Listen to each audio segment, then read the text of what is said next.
Hello guys, and welcome back to my channel, Writing Practices. In today's video, we're going to go step by step through how to write a settlement agreement.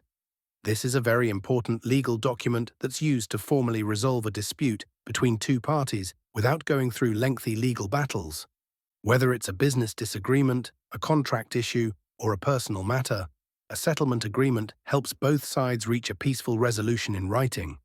I'll guide you through each part of the agreement. So let's begin. Title: Settlement Agreement. At the top of the document, you'll see the title Settlement Agreement. This should always appear in bold and centered at the top of the page. The title clearly identifies the purpose of the document, so that anyone reading it immediately knows it's a formal settlement between parties. It might seem simple, but having a clear title is an essential legal requirement for clarity and record keeping. Introduction of the agreement. Next, we have the opening statement that begins with, "This settlement agreement is made and entered into on this date, by and between." This line introduces the document officially. Here, you need to write the date the agreement is created. The date is crucial because it marks when both parties formally agreed to the terms. It's used later to determine when the agreement became effective. Identification of the parties. After the opening line, the agreement continues with Party A's full name, residing at address, hereinafter referred to as Party A, and Party B's full name, residing at address, hereinafter referred to as Party B. This section identifies who is involved in the agreement. You'll include both parties' full legal names and addresses. The format also defines how each person will be referred to throughout the document as Party A and Party B. This step is important because clarity prevents confusion about who is responsible for what. In legal agreements, even a small name mistake can cause disputes later. So double-check that the information is accurate and complete. Collective reference. The next short line says, collectively referred to as the parties. This line simply states that both Party A and Party B will be referred to together as the parties. It's a small but essential detail that keeps the document concise and avoids repetition throughout the agreement. Purpose of agreement. Now we move to the first numbered section, titled 1. Purpose of agreement. This part explains why the settlement agreement is being made. The template says, this agreement is made to resolve and settle all disputes, claims, and issues arising from or related to, briefly describe the dispute or matter being settled, such as a business transaction dated, or an employment matter, without further legal action or litigation. In this paragraph, you'll describe the background of the dispute. Be brief but specific. For example, you might write that it concerns a contract disagreement that occurred on March 15, 2024, or a workplace issue regarding unpaid wages. The purpose section is vital because it provides context. It clarifies exactly what matter is being settled, so there's no misunderstanding about what the agreement covers. It also states that both sides are agreeing to resolve the issue peacefully, avoiding further legal action. Settlement terms. The next section is 2, settlement terms, which is the most important part of the agreement. This is where you define exactly how the dispute will be resolved. The template reads, Party A agrees to pay Party B the total amount of specify amount, such as $10,000, as full and final settlement of all claims. Payment shall be made by method of payment, such as bank transfer, cashier's check on or before payment date. In return, Party B agrees to release and discharge Party A from all present and future claims related to the dispute described above. Here you'll fill in the amount of money being paid, the method of payment, and the deadline for that payment. For example, you could write $10,000 via bank transfer on or before December 30, 2025. This section forms the heart of the agreement because it defines what each party is giving or receiving to settle the dispute. It's also where the mutual release comes in, meaning once the payment is made, Party B can no longer make future claims about the same issue. When writing this part, clarity is everything. Avoid vague terms and specify every detail, the amount, payment method, and date, to make the agreement legally sound. Confidentiality clause. Next, we have 3, confidentiality clause. This part ensures privacy regarding the terms of the settlement.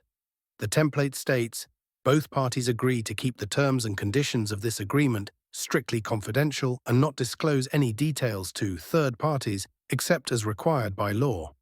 Here, you don't need to add or change much. This statement is standard in settlement agreements. It protects both parties' reputations and ensures that sensitive information doesn't become public. The only exception allowed is when disclosure is required by law, such as in court or tax filings.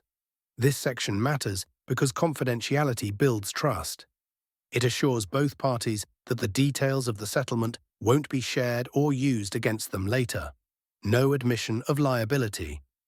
The next section is 4. No admission of liability. The template reads, this agreement does not constitute an admission of guilt, fault, or liability by either party. It is entered into solely for the purpose of avoiding further disputes and to bring the matter to a mutually agreeable conclusion. This is an essential clause that protects both sides legally. It makes it clear that signing the agreement doesn't mean either party is admitting they were wrong or guilty of anything. Instead, it's simply a mutual decision to settle the issue and move on peacefully. This clause is often required because it prevents either party from later using the agreement as evidence of wrongdoing in another legal case. Governing law. Now we move on to 5. Governing law. The section reads, this agreement shall be governed by and construed in accordance with the laws of the state of state name, without regard to its conflict of laws principles. Here, you'll specify the state or country whose laws will apply to this agreement. For example, if the dispute happened in California, you'd write the laws of the state of California. Including a governing law clause is very important because it determines which legal system will handle any future issues that might arise from this agreement. It ensures clarity in case of disagreements about interpretation or enforcement later on. Entire agreement. Next is 6. Entire agreement. This section states, this document represents the entire understanding between the parties and supersedes any prior agreements, discussions, or understandings regarding the subject matter herein.